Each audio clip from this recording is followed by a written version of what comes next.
welcome back to the LEC Week 3 as Rogue stay undefeated for now. They take down Fnatic in what was a very cool game to watch, I have to say. Comp, thank you so much for joining me after this one. Congrats on taking down Fnatic.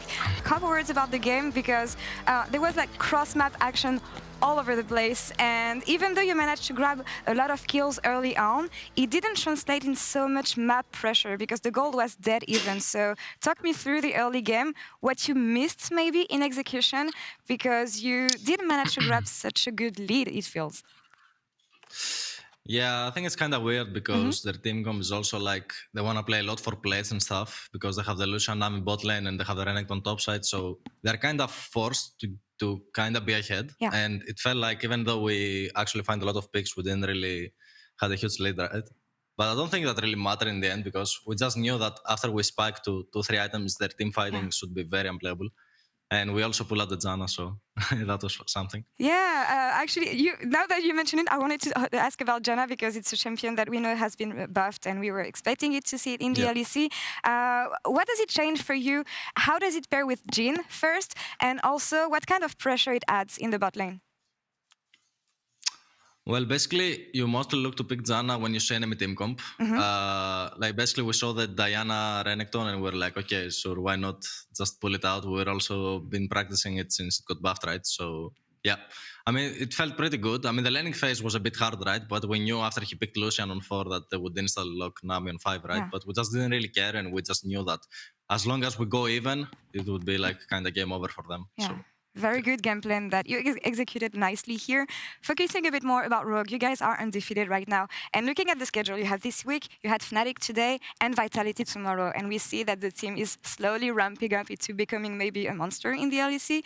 How do you expect the matchup to go against them tomorrow, team-wise, but also on a personal level, because you were playing with Vitality last year? Yeah, I mean, I don't really think about it that I have previously played for this team, right? But for sure it's fun. And also I'm playing versus my boy Labrov, so I hope it's like a nice game, I hope. But yeah, I mean, they seem like after week 1 to be playing better right now. And I've heard also that they're also pretty good on scrims, right? So maybe they just get in form, and I hope, they just saw it tomorrow, so it will at least be interesting. Yeah, it should be an interesting game, at least. Last question for your comp, and it has nothing to do with the game. I saw that all your teammates bleached their hair white. You're the only one who didn't do it. So maybe an explanation about this. Well, I cannot say this word, but I'm a chicken, let's say. But I mean, I don't know. I thought about it, and I've never done it in my life, so it would be really cool, right? Because everyone did it. I mean, Larsen didn't do it, right? But his ninja hair are pretty cool, so I don't know. Maybe I will look forward to do it in the future because it looks really fun. I just need to think a lot about the color, and hopefully I will look good. I think you would look good as well, but enough about the beauty questions. Com, thank you so much for the interview. Good luck against Vitality tomorrow. But we have way more to say about this game, so back to you, Trevor, for those games.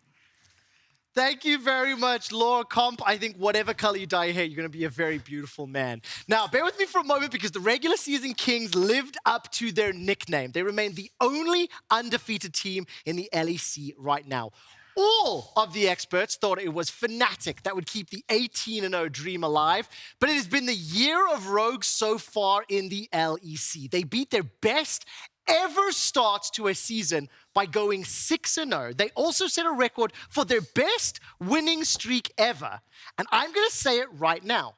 I believe in this Rogue roster for the postseason more than any previous version ever. All this nonsense about Fnatic going 18-0, make it Rogue 18-0, and you'll have my vote. I'm now going to welcome my analyst back to has the LEC not desks. learned about monologues yet? No, like really. Listen, Did we watch the same game? Now. I tell you what. Let me shut them both up and say, let's play the first replay package, and let's look at how Melrang just deconstructed Fnatic. It was unreal, and we looked at the draft and we said, wow, Fnatic, 3 pushing lanes. It's a blessing and a curse because you have 3 pushing lanes that'll win lane, get CS leads, and give you prio. But it's 3 pushing lanes that are easily gankable. Now, if Razork wants to play for these lanes, he either has to play for a dive, which he never really had the option to do, or he has to play to counter gank. How can you counter gank 3 lanes at the same time? With all the same push, you have to juggle it so well through the comms, and I feel like Fnatic just got picked apart.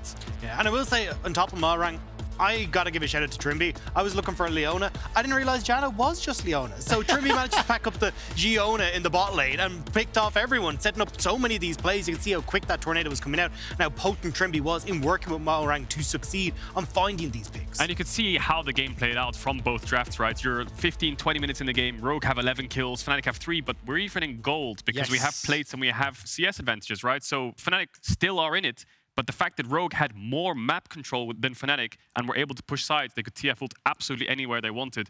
They owned both side lanes. Yeah, and you can see that around about the 12-minute mark, right? Where you end up chasing Razork down into that bot side and you look mid, you've lost 2 plates there, you've lost 3 plates in top to the Renekton. But it almost favors Rogue in a way if you end up starting to go for these cross-map plays, because you are opening up the map, which means the TF gets so much more space. You get the ability to start looking for so many more cross-map plays, getting that deep vision and looking for these picks even more. And when you've got Malrang as head as you were, it was so easy to start finding it. It is mind-boggling to me, just the level of impact that Malrang has on this game. I mean, take a look at some of the stats behind your screen here. Malrang was down 46 CSD at 14 minutes, and so was Lawson. But with all the kills they got, with the ability to impact those lanes, and I think something you were talking about, Caedrel, around how difficult it would be for Fnatic, and I think for Razork in particular, this Diana, first ever Diana on stage, also new to this team, the amount of coordination you need to deal with the mobility of Malrang and Twisted Fates. I mean, you have 3 pushing lanes. You just have to control it. You have to control the beast inside you to go for those aggressive plays. But the beast turned out to be Malrang, who just hunted Fnatic down all across the map. I think it all comes down to tracking the jungler. This is where it all starts. Where's the jungler? Where's Malrang? Razork tried to get info every now and then by walking into their jungle, but the times that he did, Trimby was there to punish him and actually get his kill or get a flash in the river where he couldn't actually get into Malrang's jungle toward his Raptors to get information to show he's on Raptors or information that he's not bot side, so he must be top side. I think Malrang just played with their vision so well. I mean, Malrang ended up winning player of the game with 73% of the votes. That is exceptional. Dagda, let's talk a little bit about, of course, Fnatic on the other side, because they were farming, they were close in gold, but it just kind of fell apart once they got a few picks lost. Yeah, and I think this is why I was kind of highlighting that Vitality game, right? Because it felt very similar to that game, where you end up having them trading well in the early stages, but when you get to that mid game, what Fnatic likes to do is push sides, and they'll kind of take quick routes through their jungle to get in towards the mid lane and look to group. But that's exactly where Rogue was playing towards. You saw Malrang consistently finding these picks in those short paths over towards mid lane, and this is something that Rogue obviously learned from that Vitality game, is that this is how we can start to look for those picks and take over this game. I got a question for both of my analysts now. The 2 kills that end up leading to the Baron for Rogue, I've got a replay of this, and I want to ask now, is this Rogue doing something great or Fnatic doing something wrong? This is just Fnatic trying to over-push side lane. What Razork is doing here is he's shadowing the Orianna so she can push that bot wave you can see going towards the tier 2 and base together. This is how they keep up map control. They answer the waves, push them out together and base. But obviously, Rogue have full map control. Yes, the gold is even, but they have more towers, which means they have more map control. They have more presence on the map as well, because they have TF ultimates. So the towers actually are 3-3, I'm mistaken. But the fact you have TF ult that can collapse over sides, and the fact that Fnatic don't really have any control over bot side river, means that Rogue instantly collapse on it, punish it, get kills. Fnatic tried to salvage the play, the int train begins, and then they move towards Nash. But it's one of the things we see from Fnatic a lot, is like when you looked at that replay on the map, everyone was showing on a wave. So it meant that you could have Rogue very quickly teeter down towards that bot side and catch out the members that were overextended. It works out really, really well. And you can see with that, once we got past the 20-minute mark, those picks started to add up. The int train. Yeah, the int train just takes off the map. It's just how it goes in pro play. It sounds kind of funny to say the int train, but what tends to happen in games is like one of your players gets caught at 20 minutes. You know if he dies, they're going to set up Nash. So let's try to help him. Yeah, you go in and you die. And then, of course, you just go in one by one, falling over each other and you die. In this case, only really Hylissang and Humanoid died on top of it, but 3 members dead, 5v2, Baron across. And I just want to highlight, top damage from Malrang on a champ like Vetheo. This guy's insane. Now, let's just slow the game down just a little bit. I obviously am very excited by this win, and I love the way in which it played out. But Caedrel, in retrospect versus expectations going into the game, in addition to how well both, I think, Rogue and Fnatic played, at least for the first 15, 20 minutes, right, in terms of their approach and whatnot, how shocked are you, how surprised are you with what you saw from this Rogue roster? Quite surprised, I'll say. I think there's a lot to take away for Fnatic, right? I think Hylissang on champion like Nami looks quite poor, doesn't team up with jungle as well. These pushing lanes are great, but communication seems a bit, I mean, a lot to desire in the early game for Razork tracking enemy jungle, but great game from Rogue. You can see they are on it. Yeah, and I think if you go down the checkbox of what we set up, right? We're going to look for plays on bot side, not what Rogue did. Are they going to have Trimby sit in lane? No. He's actually going to start roaming like we saw in the last game against Mad Lions.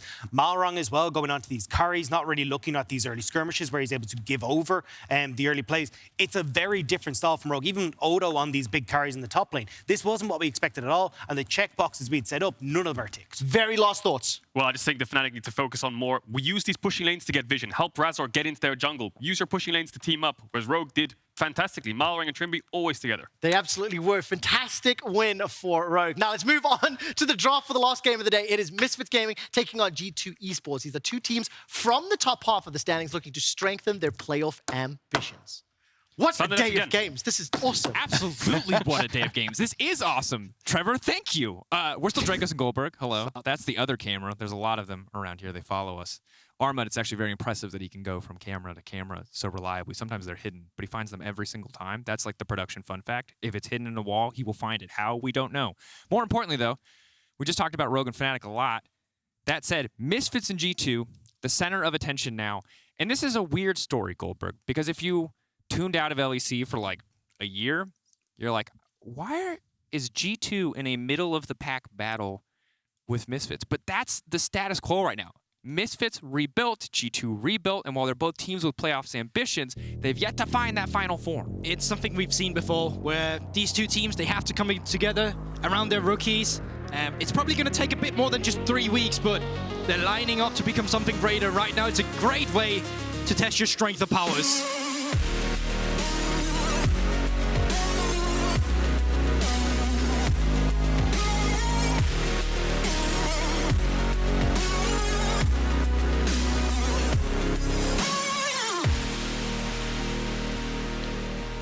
And a deep breath as we reset from the tension and excitement of the previous game and look ahead towards this one. Eyes on the picks and bans. Now, last week's Caps had a bit of a struggle in the mid lane up against Perks, and it was a counter matchup, so that can happen. But want to see what level he's playing at today, because he's going against Vetheo, who has felt like the rock for Misfits thus far this season. Yeah, I think Vetheo has definitely been a highlight player from the side of Misfits, not only just in terms of what he brings to the team from his lane priority, but also in terms of his mechanics and skills. We saw the Ezreal predict he had on the Silas as well, catching off that arcane shift as well. Impressively done. And it's some of these plays that's keeping Misfit at this scoreline, because they have been an inconsistent team despite what the scoreline is looking like. Absolutely. Have to see if they can find that today. On the opposite side for G2, we saw in some of their wins a lot of the same creativity we knew from G2 rosters in the past. Scrappy, wild engages, a quirky top lane. See if we're going to find more of that today. Well, no, because they're going to ban the TF and the quirky, denying some of that insanity for now, at least. Also, the Lee Sin being taken away. We'll see if a jungle ban wants to follow this up. Still obviously have the J-Force, still obviously have the Xin Zhao, but also in this patch, we've seen a lot of other junglers showing their face. The meta feels like it's pretty much expanding. Yeah, and I was going to say, it's G2, it's a new patch. They were already a bit creative with their drafts before. I think they're going to be even more creative now. They start off with the Senna here. Now, obviously, this can still be fasting. It could be the one attacking. There's so many options with Tam Kench also being reverted. And with the Thresh ban as well, Jarvan would be a nice champion to pair it up with. On the other side of Misfits, though, they want to get a priority jungler on the Xin Zhao, something Jankos had been fond of in the past too.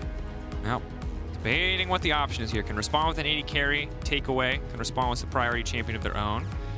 I would be very excited by that pick, but I can't imagine that that is real.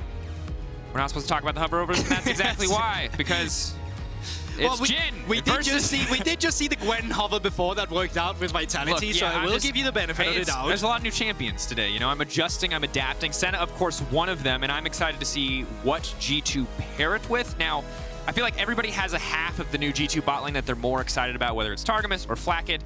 I think that this is a champion that you should probably be more excited about what Targamas is doing. Because Senna does Senna things, and I'm going to be honest, it's not very interesting, but the supports that she enables by fasting, or just by being kind of a reliable AD carry, or a reliable supportive carry, can be super cool. So maybe we can see something more creative from Targamas. In the meantime, however, the Jarvan locked in, super powerful against an immobile champion like the Jhin. That's the thing, especially when Thresh is off the table, there's no one to play him out of the Flakked and drag. Yes, you can go for other champions like Leona, like the Nautilus, but it becomes more difficult. And then once again, blind pick Renekton coming through now. Would G2 ever put this in bot lane? I don't know. I'm just going to assume it's up towards the top side, but... Guldborg, I like it. You cast one set with me, and you're already just like, anything can pair with Senna. Anything is possible. I wouldn't be surprised. I would still be surprised. Okay, Just yeah, because we would definitely both be would still very be surprised, but it is possible, and that's what matters here. Vetheo, let's see who's calling, what's he's going to go for, because the Gwen on the opposite side. Now, in the previous game, we saw this exact same matchup, Wonder versus Ottawamni. Now it's BrokenBlade versus HiRit, and the Gwen, it feels like, outmatched in a lot of these fights, while even though Wonder maybe had some of the early push as the Renekton, and I want to see what HiRit can do here, because outside of that first game for HiRit, it has been a rough path so far this season. He was super good last season in playoffs against Ottawamni in their best of 5 versus Rogue. If it wasn't for that Viego, he could have moved further. But this season, it has been difficult for him, so want to see what he's going to do in that pretty close top lane matchup. I don't want to call him an emotional player, but he's definitely momentum driven. If he gets ahead in the early game, he gets the resources, that's where we start seeing him shine, and that's where we start seeing him take over the side lanes. But when he's put behind, that's why he suddenly becomes very anonymous for the team, and we just don't see the same player come out. Now, moving on towards the bans, Misfits, they're forced to go out off some of these, more unique bans as well, because they have the Senna, and anything can possibly happen. So taking away the Tahm Kench, that was also recently buffed, is probably a must from the Misfits side. You can try and take away some of the other engage support, but right now they just want to take away some of the strong control mages off the Victor. Yeah, and certainly Tahm Kench can shut down a lot of the pick potential here, deny that Jhin from being able to get at backline access to Jhin with the ultimate can also limit some of that as well. See what the rest of the G2 esports composition is going to look like. You've got Senna who can just stand back, empower people with the fog there. You've got 2 champions who want to dive in, and you've already got 1 champion on the Misfits gaming who would be very vulnerable to that dive. That said, this would be odd. Good tool to disrupt any potential engages. Stop talking about the Hummus, Drakos. I just need to throw it out there in case it does happen. Wow, you're right. You know what? It's crazy. I felt like I'm supposed to come in here like the veteran, and you're like, bro, don't forget the basics, which is fair. Because that would have been the Intis Nami pick I've ever seen in my life. Like, what, you're going to EWQ to proc all 3 of the E stacks from the Nami? And against the Jarvan as well, there's probably going to be some engage supports to go through. Yeah, you need some engage as well on the sides of Misfits, something to follow it up. They go with the Leona instead. Nautilus could have been an option. And right now from the side of G2 esports, they have some decent engage. I still feel like they need 1 more engage tool in the support pool, but going off with the Ryze in the mid lane would not be bad. He's stable. It allows you to take control of the roaming towards the left and towards the right. I mean, top and bot. And no, Jankos, we're not going to do it. But I want to talk We're not going to do it. Dude, okay. Hold Ryze it. now locked in. I like this composition. Relatively short range outside of the Senna, but a lot of tools to kick fights off. Very, very exciting. On the opposite side, a little bit more stock standard. The mid laner for Misfits is going to decide so much of how this composition comes together. That is got to be one of the most boring options. Targamas, I respect it because it's good and you're a good engaged player, but there was Honestly, a Xerath, there was a Singed. It's a bit of an interesting pickup as well into the Leona, because there's a lot of the CC from Leona that can disrupt the mobility you get from your kid on the side of Rakan here. So once again, you paired it up, moving into teamfight scenario where you're going up against Zhao that can just disengage everyone right now from the side of G2 esports. Ooh. It just make it a bit more finicky to pilot these teamfights, and that means that you need to be in a flank position where you're not spotted out on vision, where you come in, where you are not disrupted, because there's a lot of tools right now to disrupt. And now Cassio being the last locking as well with the miasma could make it more difficult. Ryze vs Cassio, old school matchup, but have to say the Ryze side always looks a little bit easier to me. Cassio generally considered one of the most difficult champions to play in pro play. You have to position flawlessly as essentially a short range AD carry, where if you miss a Q, half of your damage goes out the window. Ton of pressure on Vetheo in this 1v1 matchup. Ready to see who comes out on top, but it feels like we got a death ball on one side, and is that just a death ball on the other side? Are we just, it's just kinda, 2 balls It's kind of death? high risk, high reward as well, because with the Cassiopeia into the champions of G2 esports, top side, Renekton, Ryze, fairly low range. The same goes for Jarvan and Rakan, obviously. So if you're able to dodge out on the CC and just kite them back, you should be able to just win these team fights, especially when after Jhin to follow up, facilitating you from the backline. But the problem is if you do get caught by the CC, that's where we start worrying from the side of Misfits. So execution, it's definitely going to be the name of the game. And I love it when that's the name of the game, because that's when we get the wacky fights. That's when we get the weird stuff. Take a moment here to load in the game, because it's time! G2 versus Misfits!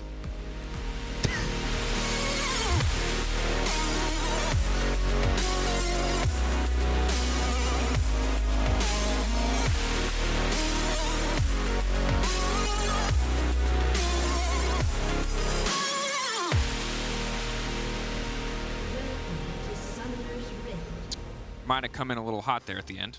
I liked it. It was good momentum. Yeah. I mean, if you're a bit sleepy, you're definitely no longer on. Yeah, apologies to headphone users. Just thrilled, ready. We've had 2 pretty exciting games today, not gonna lie, on the back half of the day. The start of the day also pretty interesting. With the Baron steals and not quite Baron steal. Thanks, Baron Tentacle. Poor El Yoya. XL Baron. But now, deep breath. Again, the reset, taking a look across the board. And we talked earlier today, well, that thought level 1 potentially coming in. Mersa getting frisky here. Senna Blade. No, not going to come out. Just some early warding here, trying to get the tracking off towards the Jarvan. That is important, especially when you have a melee bot lane, or not melee bot lane, but a mobile bot lane with the Jhin as well. Yeah, the melee bot lane would be really wild. We're not quite there yet in terms of the Senna pairings. That said, we were talking earlier today about Senna. New builds, new changes. We've seen a couple different keystones today. Talk to me a little bit about Senna, Guldborg. I mean, Senna definitely seems a bit more... It seems like she finally got back what she lacked in her kit now. With the Q finally slowing with the 20%, gave you the... Oh, I'm just going to stop that. I like that they picked up that ward here because that means that Caps will get level 2 on the first wave. Now, back to the Senna.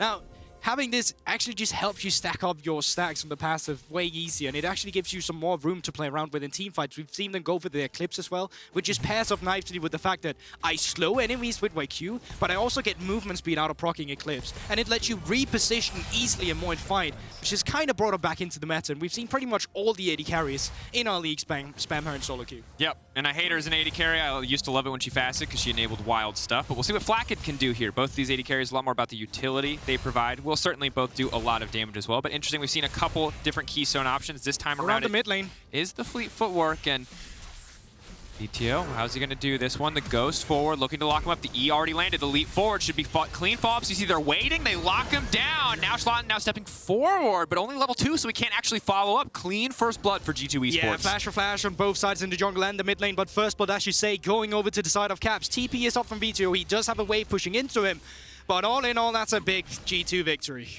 Massive. And again, when we look at the humongous. Well, okay, we're just going to go up with I thought we were doing a little gigantic. We're going back and forth. I'm second native English speaker here, so I lose out on this one. That's, well, I wasn't, I'm sorry, I didn't mean to challenge you to a vocabulary competition. That's okay, I'm not going to challenge a rap god, but this is brilliant from Jankos. He flagged and dragged over the Fog of War. Then Cavs just hitting the E with the Ghost here.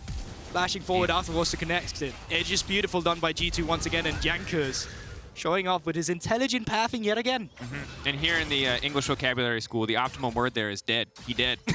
I'll be sure to remember it. Yeah, sorry. I'll bring it to the source next time so we can actually like expand the vocabulary. But this is really big because, again, when you look at Misfits, they're a team that's had up and down performances, no doubt, but the rock for this team has been Vetheo. Even with an overall like 3-2 scoreline, still 4.4 KDA, third overall, good kill participation, good gold per minute. He's been doing really well for himself. Some solid Silas plays, even in losing games, some great ones in winning games. So shutting him down early, especially on a champ like the Cassio, is a big deal. Exactly, and that KP just is not only just Vetheo being around playing for his team, it's the fact that his team fights comfort around him. It's around Vetheo that they often look for these fights, which is why his KP is as high as it really is here. But with flashes burned and the Jarvan still around, I mean, they can definitely look to equalize on this one. You can take a look at the bot lane right now. The Senna has been pushed in, but Targamas, he's moving up towards the mid lane here, so if they can keep Vetheo at bay here, making sure he's pushed up on the tower and trying to look for dives, they can most certainly find their leads, but they're just going to be clearing out the river. Some good vision control from the side of Misfits to make sure nothing like that happens. Blade going in, waiting for the mist to fall away. You got a lot of members coming to the top side, but it's 3 committed for G2, 4 committed for G2. They're ready to go all in. Shlatan in the area, but I think HiRit's just going to try to delete the wave and then hold on. G2 looking to up the pace this game, looking to get aggressive here. Are they going to commit for the dive? Targamas on the way, and Shlatan getting aggressive anyway. That's going to be him going down. BrokenBlade ignited, but he will not fall. Triumph coming through for the heal, and now the knockup goes in as well. HiRit locked into the tower again. It looks like another kill. HiRit, Miracle, can he make it work? Immune now, Jankos in trouble. Ends up being that 1-for-1, 2-for-1 overall in the favor of G2. Yeah, and the fact is HiRit loses this big wave as well. He's going to be forced to TP back up as well. BrokenBlade can retain his own teleport. He can even move into the mid lane to pick up the wave. Vetheo is pushing in. All in all, great pickup from the side of G2, but what can they get out of it down towards the bottom side? You can see Mersa, he's in an attacking position with Flakked pushing forward in the bot lane. Flakked, flash and cleanse. This is going to be really tough for them to get anything done. It looks like they're just going to have to back away. And I think, again, we have to go back to that first gank because Misfits are still suffering from that level 2 play. Vetheo being forced to TP back to lane is what allows a TP-less Caps to walk up to the top side and really push this advantage even more. Yeah, and I think Shlatan thought that they were already going to commit onto HiRit here, so he just wants to dash in, try to see if he can catch them up on the tower, but he doesn't even get the 3-punch strike down to get the knock-up in, and after that, it's just Targamas tanking here. Alot Mist will come out to make the situation a little bit dicey, but still, trading 2 for 1 there, definitely worth it for G2. And then off the resets, down towards the bottom side, individual Drake getting picked off. Yeah, and this is a pace for G2 Esports. 3 kills, 6 minutes into the game. 700 gold in their favor. Going to finish off the Infernal Drake as well. Definitely feels like a very, very strong start. And G2 looking to fight their way out of that middle of the pack. Both these teams sitting at 3-2. And keep in mind, if Excel are able to ramp up, which we saw a little maybe bits and hints of, there's not enough room in playoffs for everybody. You got Mad Lions, you got G2, you have the relative sure thing of Vitality. We'll hold our breath on that one. You got Rogue. Astralis. You got I will send you back to Denmark, so help me God. You have Fnatic and Rogue. You're out of control. No. Completely lost it Yeah, now. of course. What? Anyway, League of Legends is still happening, sir. We'll save your Astralis. Trevor's giving you a talking to, man. I'm just saying. That's all I'm saying. That's okay. I will take it. Regardless, I think important, again, as much as G2 feel like they're in total control, you can see Mersa finally starting to leave the lane.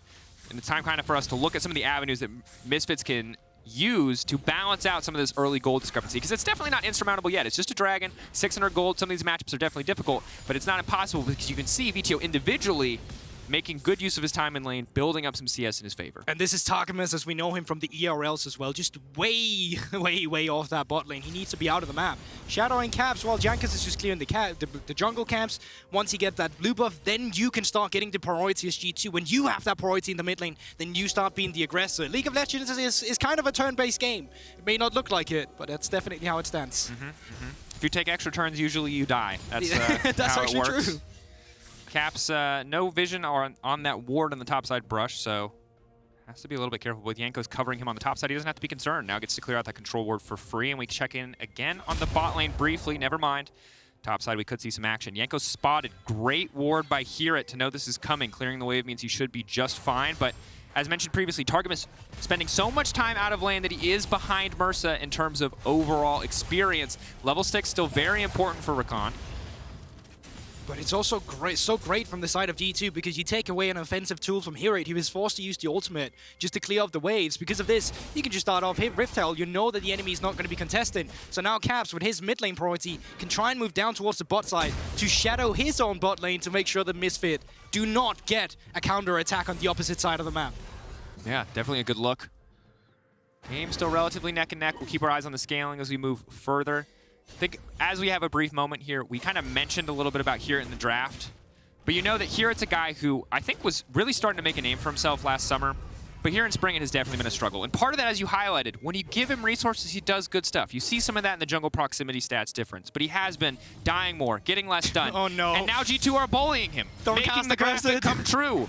TP coming topside, though. G2, are they going to pull the trigger anyway? Very risky against a post-level 6 Cassio. They are just going to back up, but that's a free TP. And remember, Caps has Ghost, so every time they get that TP away, he just has a summoner advantage in any fight to come. Right now, G2s are being puppeteers. They're not necessarily getting any plays done, but they're making sure that they're rotating Misfits around like chess pieces right now. They're not getting a kill, but they're getting these small things all the time. Before it was a Gwen ultimate, now it's a TP from Vetheo as well. And Caps, he's going to continue to get this mid lane priority. After this, he can try and look for bot. He can go back up to top side. Remember, they still have that Herald, who's not even timed out halfway through in the cooldown just yet, so there's lots of room to play around with for G2. So it's just about taking it chill, not going for any over boundaries here, especially BrokenBlade now with Shlatan up towards the top side. But a ward out, pushing in the lane, he should be able to just get it back off. G2, topside pressure, get that advantage, force Veteo's TP. Vetheo recalls, he's a little bit behind the clock. G2 immediately move to the bottom side. You called them puppeteers. I think it's a perfect comparison here, Guldborg, because there's nothing they can do. Even Flakked, the man who's just been sitting here on an island, is now finally getting that support. All those advantages in other lanes paying dividends. Is the duo of Caps and Jankos is really taking over the map. And it's become difficult from the side of Misfits because they have to play damage mitigation all the time. They're finding it difficult to find an exact entrance of attack for themselves, but it doesn't mean necessarily that Misfits is out of this game, because remember, this Cassio is still very much a scaling champion, but It's definitely making matters worse because they are not in charge of the objective control. And remember, objective control would be so important against members like a Rakan, like a Jarvan coming out from the fog of war. Yeah, a terrifying thought to be certain. And that Herald, the big thing that we have to watch, because for now it's almost 1,000 gold built without it. It will only grow. And if they break open mid lane tower, that's where things start to get really difficult. Because again, Vetheo, incredible scaling champion, needs a lane to sit comfortably in. 15 seconds on Drake. You can see reset timers are coming through from the side of Misfits. Not finishing off any mythics, no one has just yet. But with Drake spawning now, with Rift Hell being up and available to just take any sort of control if you'd like to, you would imagine this second Drake would go over to the side of G2. And yeah, it doesn't even look like they want to contest it from Misfits' sides. You can see Mersa moving up towards the mid lane. Just beelining it there, and Jankos should be able to solo it up. And the thing is, there's no jungle camps on their side of the map. Just now, it looks like Raptors are going to respawn. Shlatan's going to be able to get something.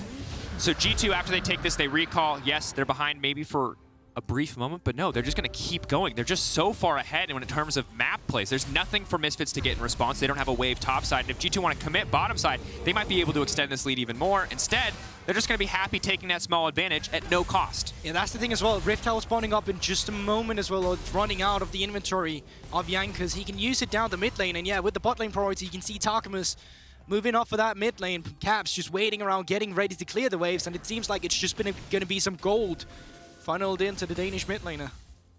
And right now, it feels like Misfits are fishing. They got a lot of resources. Even better. They're taking all their members up towards the top side. They keep rotating faster than they can on Misfits. The Puppeteer comparison just keeps being more and more relevant. HiRit now in trouble. This man cannot catch a break. Leave HiRit 5 members was part of that kill. That was literally 5 members around HiRit, and now with this Rift Hell being popped off, you can see the members of Misfits. They're trying to take control of the mid lane, but even then, Flakked, he had what are you doing? Going up to bot. You're right, what is happening This is very, very risky. Goes back, throws it in, but they just leap in. They're just going to kill him. Jankos is going to walk away. That was not good. G2 breaking top lane tower, grabbing a kill, as expected, getting an extra one for free, courtesy of Shlatan. I'm baffled. This is a slaughter. Desperation already 12 minutes into the game, because there's no way you're going for that play logically from the side of Shlatan. He just wanted to somehow make that Rift Hell stop with the charge, stopping them from taking down the turret, and they even get the second charge, which is that little HP on the Herald. This is disaster from Misfits and G2. Just brilliant early game. Yeah, big lead, and we can take a look at this play one more time. Looking ahead a little bit earlier, BrokenBlade, I like it. Forcing the engage really early, getting that crucial W cooldown out of HiRit. He has no option, no counterplay once that Ryze ult comes through. All in all, just brilliant stuff there. And then I think he just doesn't know Caps is around, but even then committing to the play, it's... Yeah, Caps barely doing any damage with the ultimate there, so it's just... I don't know how to justify that one. Sometimes you see your montage moment in your head and you go for it. And if Caps isn't there, the power of that Jhin ultimate, knocking someone back, being immune from any damage from the outside, while not super contextually relevant against a Renekton and a J4, I was going to say, maybe it's enough to turn it around, to punish them. Instead, pass over the copium. It's my turn now. Look, man. I'm trying to find the silver lining on the cloud. There's not. There's just a big cloud, Guldborg, right now. It's a 2k gold deficit. It's 5 kills to 1. It's 2 dragons. Maybe they can fish for Targamas, but the miasma will not come down, and that means he can just leap right out to safety. Vetheo almost getting caught off guard there. Now, with top lane being opened up, you can see the lane assignments has also changed now from G2. They moved their bot lane into the mid lane. Mersa spotted out on Vision, does have flash. Yep. Surely will be forced to use it. No aftershock, though, means he's not that tanky. Easy kill pickup for G2. Misfits is kind of just collapsing here. There is no priority in the bot lane, no priority in the mid lane. Mersa had no way where he could, realistically speaking, go in and get some wards there. And now with a member down, G2 can continue their siege on the mid lane. They can even move down towards the bot lane now, where BrokenBlade is just crashing a wave. There's everywhere on the map right now, it's just G2 favored. And I think when it comes to this success, even G2, though they've lost these 2 games, even though the game against Vitality was really rough, I think we do have to celebrate one of their players, and that's Jankos. because this man has felt so incredibly consistent. Look at that kill participation in 14 minutes. Goal deficit, yeah, it's not massive, but this man has been everywhere, and certainly in this game, he's been the defining factor in the early game. Enables Caps to snowball. Him and Caps moving across the map. And when you saw the two strong core members that remain from G2, this is what you expected to see. It has not always shown through this season, but it certainly is in this game. Yeah, and his tracking in general in the jungle has been absolutely phenomenal. Not only just this game, but when he has lanes to play around, that's where Jankos fully shines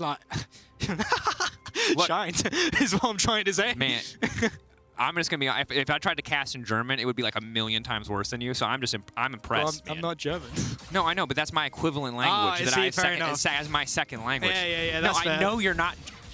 Do you know Guldborg? You do think you think I'm such a bully sometimes, man. It's not that I think you're a bully, Drakos. It's just, you know, yeah. You're easing into it, dude. I respect it. I respect it. Regardless, a little oopsie. Shlatan had one of those topside, man. It happens. Yeah, for sure. It's a rough one, and it does not get easier for Misfits, sadly, because, again, while you can look at this Cassiopeia and think maybe they can get something done, outside of standing in a bush, outside of grouping up like this and forcing a man advantage on the side of Misfits, it's so hard for them to find an avenue back into this game. It feels like they just want to try and force a little bit, but even then, G2 still have all the correct tools. Vetheo popped up in the mid lane, should get the priority down towards the bot side. BrokenBlade pushing in that lane. All the Viva priority, just like that, moved over to the side of G2. That said, sorry, I was never seen a Rift Herald killed instantly like that before the charge. Good use of the smite by Shlatan. Does knock it away. Now the engage ticking off. They're trying to get something done. Misfits forcing a fight. It's a good call, but G2, are they too far ahead? Now Ulti coming across. Vetheo buying a bit more time, but he's going to get burned down before the fight kicks it off. And now BrokenBlade comes into the backline. Misfits had a man advantage for a brief moment, but it will not matter. Absolute slaughter. Devastation in the river.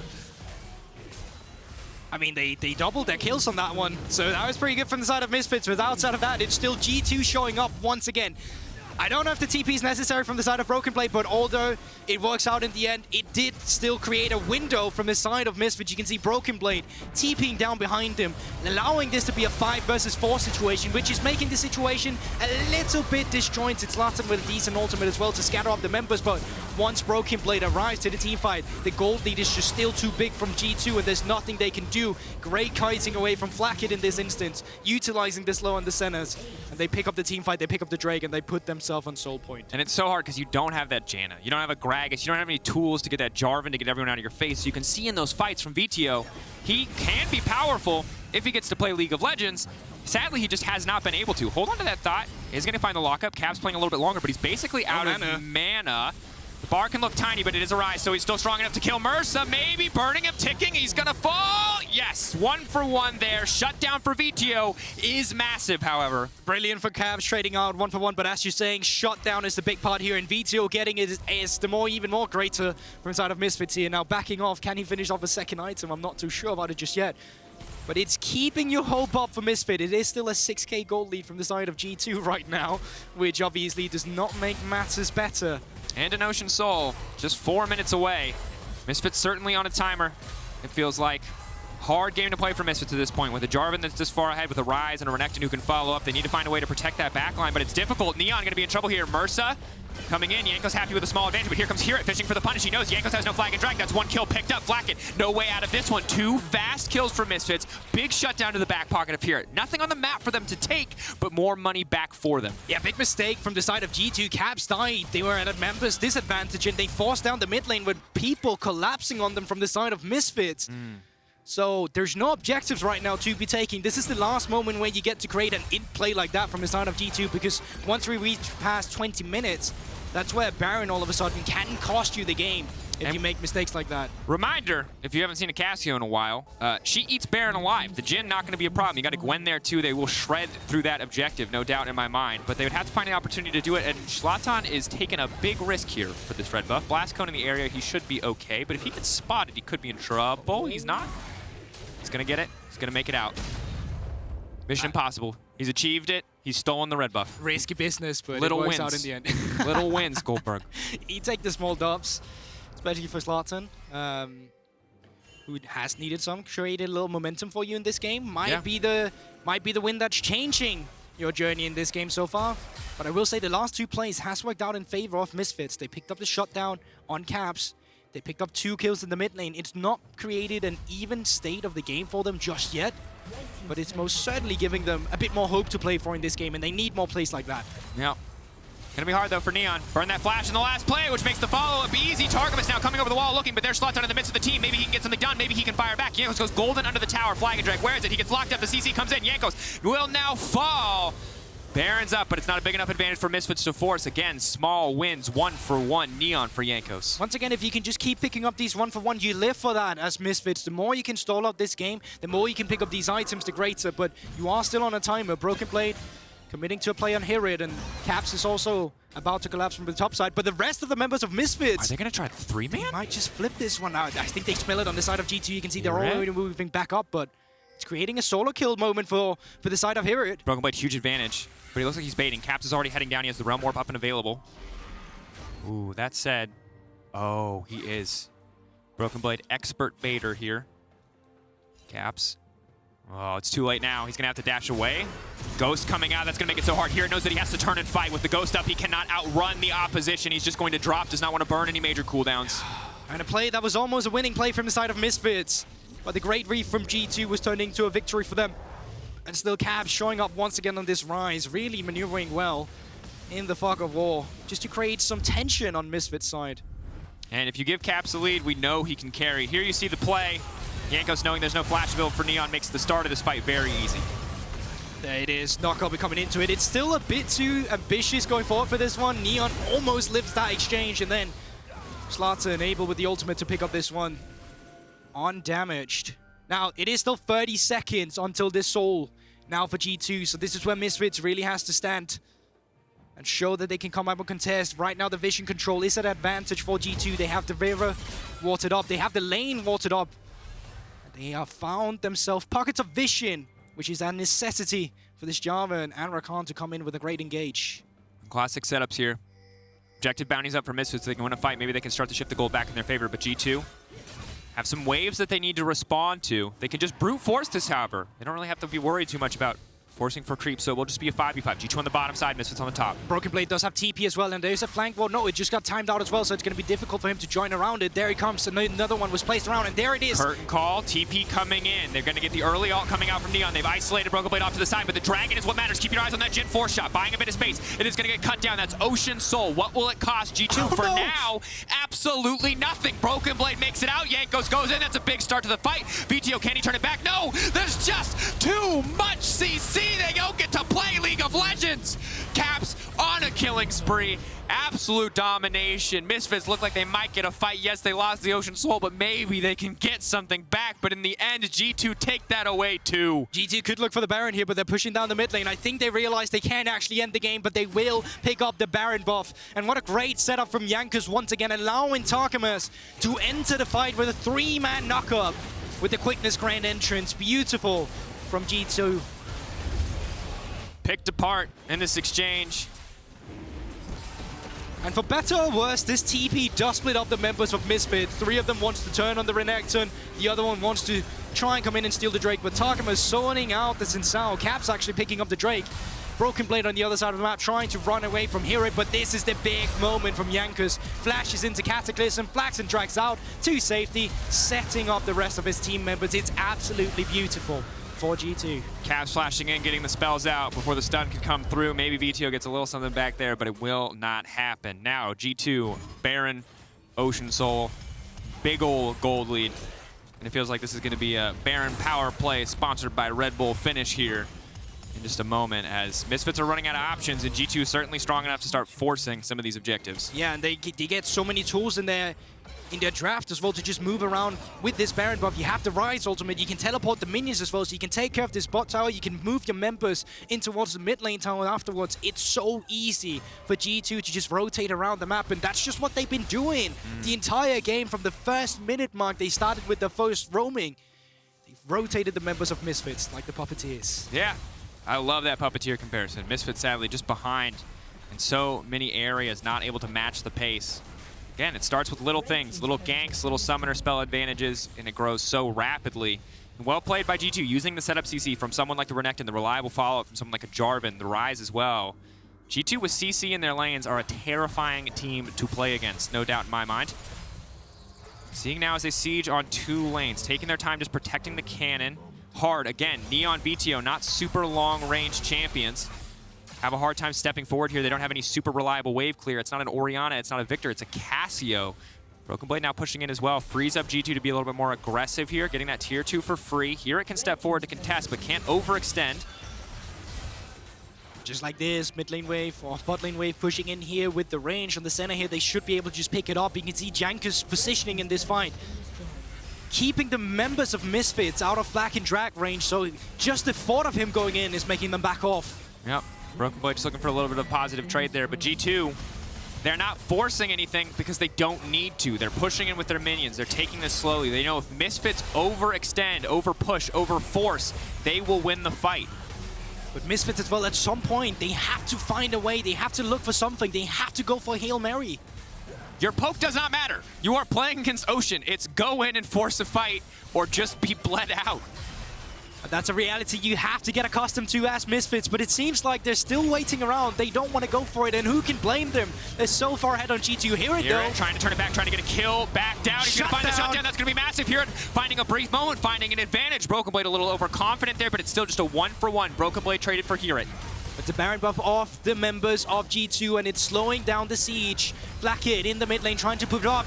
Mersa getting frisky. That's the lockup, the follow-up CC as well. Caps now locked up. Perfect ult coming in from Vetheo, but enough CC to stop him from getting anything else. Caps goes golden. Jankos in the area. Misfits, they turned the fight. They found the miracle. They found the shutdown. Out come the curtains. And now G2 on the run. What else can they get? Flakked and Targamas walking away. The bot lane duo. New boys on the squad. Jankos running. Locked into Miasma for a brief moment. Flag and drag out to safety. Targamas over the wall. Flakked now finding a kill. G2 holding on. Firing back. It's a back and forth exchange. G2 gets so much off that Baron, but they will not end the game. No, they will not, but that's great from the side of Misfits. You take care of the Baron buff. Elder Drake spawning in 1 minute and 30 seconds, so getting all the gold you can in your inventory right now is absolutely pivotal. You need to be able to take care of your base. And the fact that G2 was only able to take away 1 inhibitor from that siege, that's brilliant for Misfits.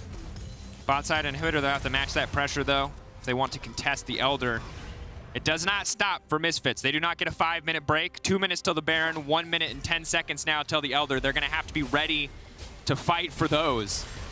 And it becomes so difficult as well because Caps with the Realm Warp can just say, all right, screw this Elder, let's move up towards the base instead. And just go for base race instead. We've seen it happen so many times before.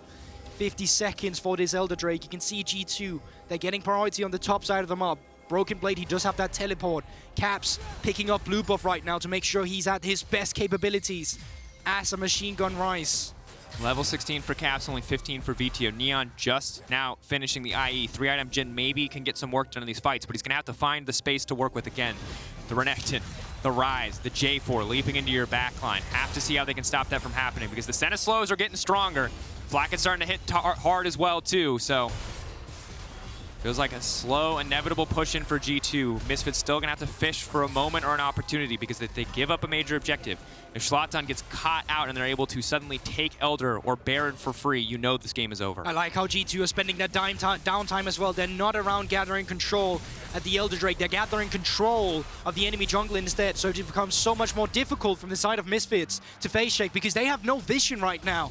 G2 could have started up the Elder Drake. They wouldn't know. Now they know there's a sweeper coming in. TP now coming in as well. They've locked up. They're looking to pick off a single member for the fight. He kicks off. It's big from Vetheo, but the CC immediately from G2 to stop any fall from the potential carry. BrokenBlade. Look at Neon. 3 items. Big damage coming in. BrokenBlade looking to isolate him, looking to finish him off. Vetheo, how long can he stay forward? Jankos leaping in. Vetheo trying to survive, and they're going to do it. BrokenBlade, the last man standing. Can he make a miracle happen? Because Misfits have found one for themselves, holding on in this game. BrokenBlade, he is spotted on vision on this exchange here, but with these members, they should be able to pick this one on. Vetheo, if he can get the recall off, then he does have to teleport. They should be able to start this one up. HiRit, all he has to do is defend him. BrokenBlade walking away. TP now coming in. Vetheo moving into the area. This is their Elder. Gold does not matter in the face of that Elder buff. If they ever get low, they will fall. For a brief window, Misfits can match G2 in power. And not just this, but Baron buff just respawned as well. So if you can push out your bot side with the Elder Drake, you can start setting up for another fight. And initially, this is a fight that G2 is engaging in, but you called it out.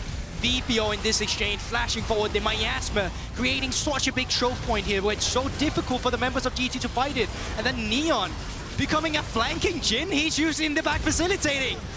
taking his best learning steps from Huan Feng there as well. Does go down in the end, but in the grand scheme of things, Misfits definitely came out on top of that one. Incredible, again, pulling that fight out even at a deficit.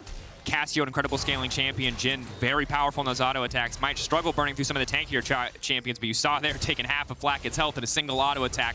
Those crits are only going to hurt more as he picks up another Zeal. Game suddenly a lot closer. G2 still have Prio, they still have Ocean. In a full-on 5v5, it's close, but G2 still have a lot of tools to split this map up, especially with the Ryze Realm Warp. TP for Vetheo very far away. Similar story for HiRit. So for now, the global, or in this case, semi-global advantage in favor of G2. But surely you just have to forfeit most of the map right now. As you can see, G2, they're not looking for a fight here because they know if they fight up against the Elder Drake here, they will lose it out. So all they're trying to do here is just keep some vision up to make sure that Misfits won't just flip a Baron out of nowhere. Look at Caps on the minimap as well. Found his route up towards the bottom lane. And you talked about it, Guldborg. This is the thing you have to be scared of with the Ryze. They're forcing the recall out of HiRit, but HiRit does not have TP. He will not be able to come to this fight. Neither does Caps, however, which is massive. Is it going to be worth it in the end? Caps not in the area. BrokenBlade, Targamas, Flakked, Jankos. Can they make it work? Over the wall, eyes on the potential steal. They're gonna 50-50 it, but no! The objective bounty to the side of Misfits, and suddenly they're turning it around. They have the Elder, they have the Baron, the ball. For the first time in this game is in the court of Misfits. Yeah, Shlatan, he was caught lacking in the early game. This time around, he's determined. They opt for the 50-50, and he secures the smite fight against Jankos. And just like that, they're dealing well with the pressure. Even though G2 has the Ocean Soul, they have the Elder Drake, they have the Baron buff, and they're starting to take control of this game. And they were so far behind that it's bounty from the Baron. Bounty coming in from this objective as well. They've got tier 1s left to break. There is so much standing gold. G2's massive advantage is going to disappear from this buff. Both of these buffs are temporary, however. The Ocean will remain in the favor of G2, and that is massive. But look at the bounties rolling in. It's coming in. Cash money, baby. The balanced team crying a single tear. It's beautiful. It's everything they wanted. The comeback potential for Misfits is real, backed up by the power of these bounties and the incredible plays and these team fights from the Misfits lineup. HiRit coming in on the side. G2 need to find wins in the fights. They are no longer so far ahead that they can just push all their buttons and win. HiRit buying a bit more time. Caps can't afford to overextend. He does have the Fimbulwinter. He's a very tanky boy, but they're leaping back. They're not overstaying their welcome, and powered recalls are going to take Misfits home. Yeah, it's just going to take the ride home to defend the inhibitor here, and there's nothing on the map right now to collect. Yes, you can go for Misfits jungle, but that's all you can go for right now. So no matter what, this game has going to come down to one big team fight that's going to end it all. At least that's only what we can assume at this point.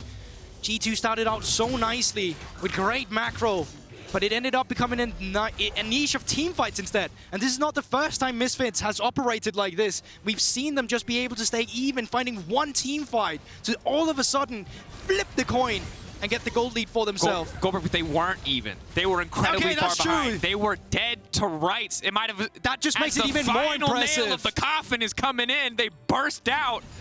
It's even more impressive than that's all it does to it, and it's Misfits once again. Just finding that late game, fighting these team fights, and they still have a composition nicely drafted out of 5 items on the Cash 4 items on the Jhin. These are scary members. TP's coming in. Is still everything. TP burned. They're kicking the fight off. Shlatan, Jankos going toe-to-toe. TP now coming back. Eyes on Vetheo. Curtain call slowing Caps.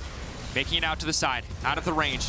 Again, if you overstay, you might go down, but now Targamas fighting multiple members, but no, Vetheo finds a clutch ult. Misfits barreling forward. Their front line cannot be stopped. G2 running for the hills. Neon, the Gale Force in the absolute gall, the absolute confidence. This man is unleashed, and G2 are running for the hills. I absolutely cannot believe Misfits has managed to turn this game around. They got the Elder, they got the Baron, now they're pushing down the mid lane as well. Inhibitor has just been taken. 3 members of G2 left to defend, but I don't think they stand a chance in this instance. Misfits, they're looking to put the finishing touches on this game, Drakos.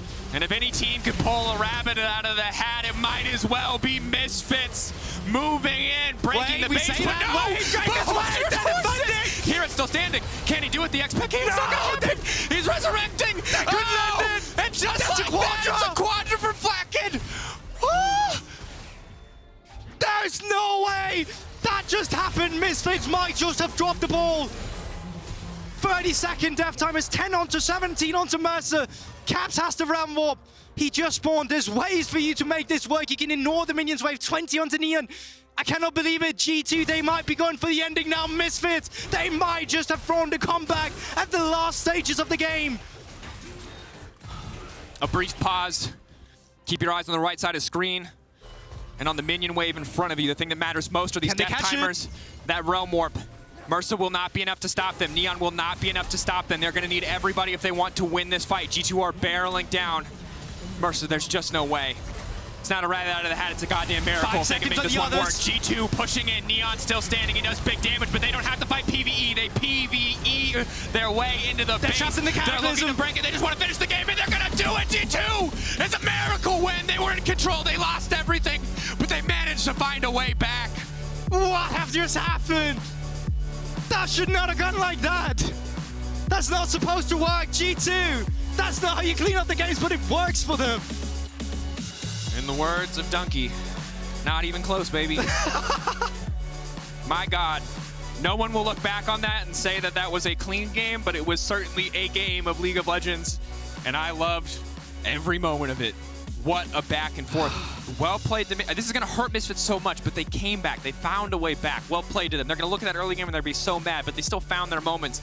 And in the end, despite that, G2 reigns supreme, because while G2 might have thrown it away, in that final base race, Misfits threw it right back. I'm out of breath. Yeah, me too. That's kind of like went for the voice blowout there on like what I thought was the final base race. It wasn't. The thing is as well, how the game started out, it just looked like it was going to be a clean game from G2. They were sieging it up with the Baron. Misfits then manages to make it entertaining somehow, and yeah, then the quadra kill from Flakked on the Senna as well, picked up with the Kraken Slayer. Yeah, I don't know what to say. Luckily, I don't think I have to talk that much more. So, Kia player of the game at LEC on Twitter, Jankos, Flakked, Targamas.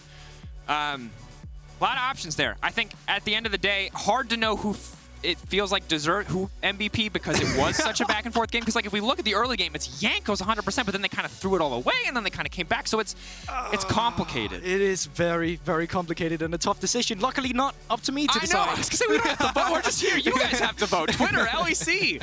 We don't have to decide. You'll decide for us, and that's what's important. And I think I don't think either team walks away from that game 100% happy with how it went out. Misfits found great fights. Neon played phenomenally in some of those late game exchanges, Vetheo as well, I think. But that early game was a mess, no doubt. And Misfits will go back to the drawing board with that one. But you can see how tight the competition is in the middle of the pack. Yes, G2 felt like they were pulling ahead, but in this meta, you're never far ahead enough. There's always that little bit of room. Of course, we're soon going to hear from Treats and PGL. But first, here's Laure with Caps. Thank you, Drakos and Caps. Thank you so much for joining me after this crazy, but also super entertaining game. I don't even know where to start, because it looked like you had such a crushing lead that in no way whatsoever, I could see Misfits coming back. But then Elder happens. Baron happens as well. They come to your base. You manage to defend at the very last minute onto your Nexus. Tell me about this communication to come back into the game, because it really looked like you were going to lose this one. Yeah, I mean, for a long time, we were definitely in the lead, right? And I think we did a really good early game. And yeah, we got the lead that we wanted. Unfortunately, we managed to throw it with like a few bad fights. And obviously, everyone was getting like a little bit stressed out because, as you mentioned, like we were super fired. So I think, I guess in the end, like it even looked like they were going to end the game. But luckily, Flakked especially, and I guess everyone else managed to defend the Nexus, and we got the counter end. But yeah, I mean, communication was definitely like, it was really good in the beginning. I think once we started throwing, people were getting like a bit, like we were all getting like a bit stressed out, maybe a bit crazy voice comms. But you know, it's a win, and obviously it was not the perfect win. We have a lot of things we can take away from it though, and we also get a W, so I don't know what else you can ask for. Right, a win is a win in the end, and I'm glad to hear that even though communication has been messy, you managed to find a way around it. I mean, it's super interesting because it feels like this G2 team is clicking early, even though it doesn't really show in results maybe as much as you would like, because you have new and unexperienced players. And I want to touch on the fact that G2 this year chose to rebuild around you, Caps, Jankos, and chose to trust younger players, unlike what we've been used to seeing from G2 for the past years. So talk me through maybe the off-season changes, your impact, how you helped choosing these players maybe, and yeah, the way this new G2 lineup is working right now. I mean, so last year was kind of a mess, right? Yeah. But the one thing it did give us was a long off-season. So we got to do a bunch of tryouts actually, where we tried out a bunch of different people. And this was the lineup that we ended up going with because we just had by far the best success. I think all our new members were doing really, really well. And I think so far they've also done really well in the LEC. Obviously, we had kind of an unfortunate start, but we still managed to get a few wins in.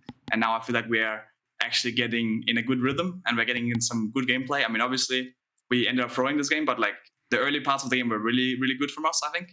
And we just need to keep that going. And then just like this changes to make this game as like a stomp, so to say. It's like it's very minor.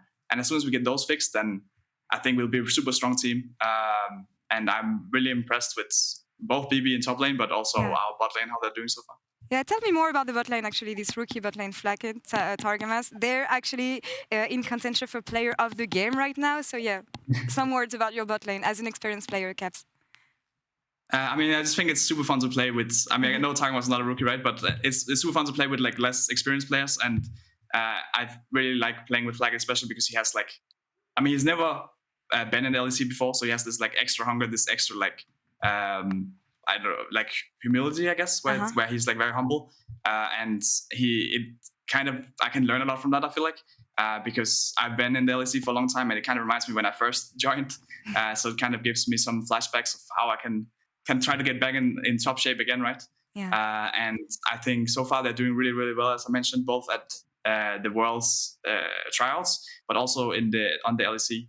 Like, still we are a new team, and still we have some inexperienced players. So some of the games on stage can, like, when they're like a bit different than scrim games sometimes, right? And especially like this game, for example. So some situations might not have happened as much in scrims as on stage. So we're maybe more unfamiliar with them. Yeah. But I think we will adapt really fast because everyone is very open-minded. Everyone is really good at taking feedback.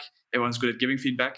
And I feel like we're just like steadily improving, which is like why I have so much faith in us actually reaching the top. Yeah, it looks like you're on the right path, honestly, when I hear you talk, Caps. And Thank you. It's really cool and inspiring to see that younger players can also give you some more fuel in getting back. I mean, yeah, getting back at your level, maybe. Which leads me to my last question, because you've been playing for so long, as you mentioned, and you're coming back after a difficult year with G2 in 2021. What is your biggest motivation for 2022 this season for you as a player personally? I mean, the biggest motivation is like winning Worlds, right? It's the goal every year. I think last year, the way we wanted to win Worlds was maybe a bit flawed. I mean, it was really flawed, right? We can see how it turned out. But this year we have a new strategy, we have a new plan. And so far it's working out. I mean, obviously, we are not at all at the level where we can actually win Worlds, but we have a good process, like everyone is always saying, right? And we have a good rhythm with everyone. Like, everyone gets along well. And at the same time, we can also be critical towards each other, which is really important. Yeah. And I think if we just keep up grinding, keep up like treating each other well, but also being like strict to each other and making sure that we hold each other to like high standards, I'm sure that we'll be unstoppable by the time Worlds comes around. No doubt of it. And yeah, really inspiring revamped version of G2, Caps. Thank you so much for the interview. Thank you for having me. Good luck on the game tomorrow. And you at home, don't go anywhere, because we'll be back in a few minutes with the LEC post-game lobby with Treats as a guest. Stay tuned.